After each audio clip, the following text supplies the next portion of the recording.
بمكونات قليلة ومتوفرة في كل بيت. حلا ليالي لبنان، أشهر حلا اللبناني ممكن تجربوه لكل العائلة. خليكن معي تابعوا الفيديو للآخر وإن شاء الله الوصفة راح تنال إعجابكم. نحتاج لكوب من السميد. السميد هون عندي متوسط، ممكن نستخدم أي نوعية متوفرة عنا. نص كوب سكر، ملعقة كبيرة نشا الذرة، ظرف فانيلا. راح أطحنه مع مستكة، هذا هو شكله. بيسعدني وبيشرفني أعرف المتابعين من وين عم يتابعوني.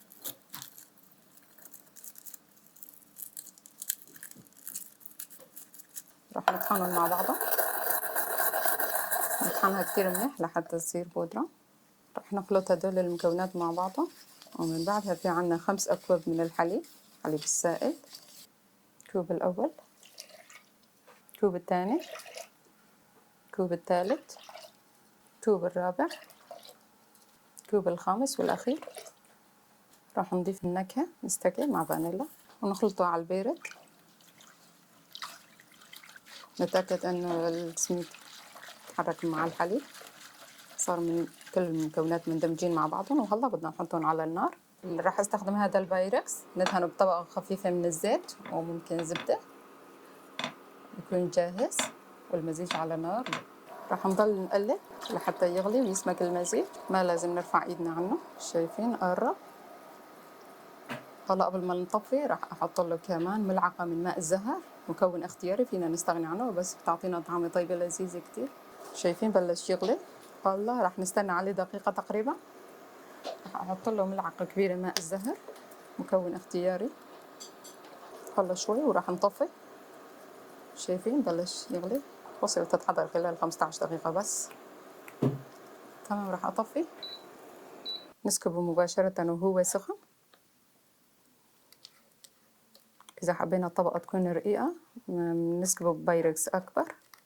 نهز البايركس لحتى الطبقة هيك تكون متساوية.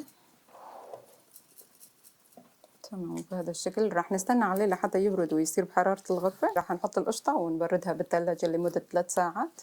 راح نوزع فوقها طبقة من القشطة. عم بستخدم هاي النوعية، قشطة عربية وجه الحليب، تطلع طيبة إذا كانت كميته وفيرة.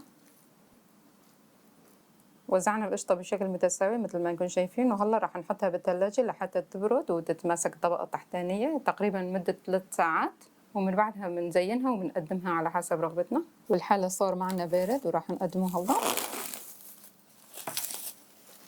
بالنسبة للتزيين راح أحط فستق حلبي مثل ما نكون شايفين، شرائح أو فيليه شو بسموه ما بعرف.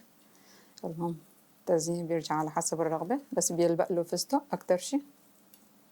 ما شاء الله حلو سهل، يعني ما بده لا بيض ولا فرن ولا زبدة ولا مكونات كتيرة، بمكونات بسيطة. ويعني خلال 15 دقيقة بكون جاهز معنا. بس بدنا نستنى عليه ليبرد وبنقدمه. راح نقطع ونقدم إن شاء الله. راح نقطع مكعبات ونقدم إن شاء الله. بسم الله. فضلا ادعموا الفيديو بلايك وتعليق، وإذا ما كنتم مشتركين في القناة اشتركوا وفعلوا زر الجرس لحتى يوصلكم كل شي جديد. شو رأيكم؟ شايفين احنا دهنا الصينية بالزيت، ما بتلزق أبدا. هذا هو السمك، ما تكون سميكة، بتكبروا بالبايركس. فضلا يلي ما حطيت لايك للفيديو تحطه فضلا وليس أمرا. عم بحط قطعتين هون. الحالة كريمة ومتماسك بنفس الوقت. راح نحط له القطر أو ممكن نكتفي بالحلاوة اللي حطيناه نص كوب.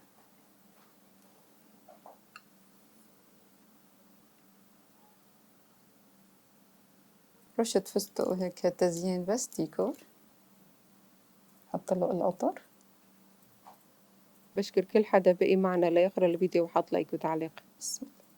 إذا حبيتوا تجربوا الوصفة راح تلاقوا كل المكونات تحت الفيديو بصندوق الوصف.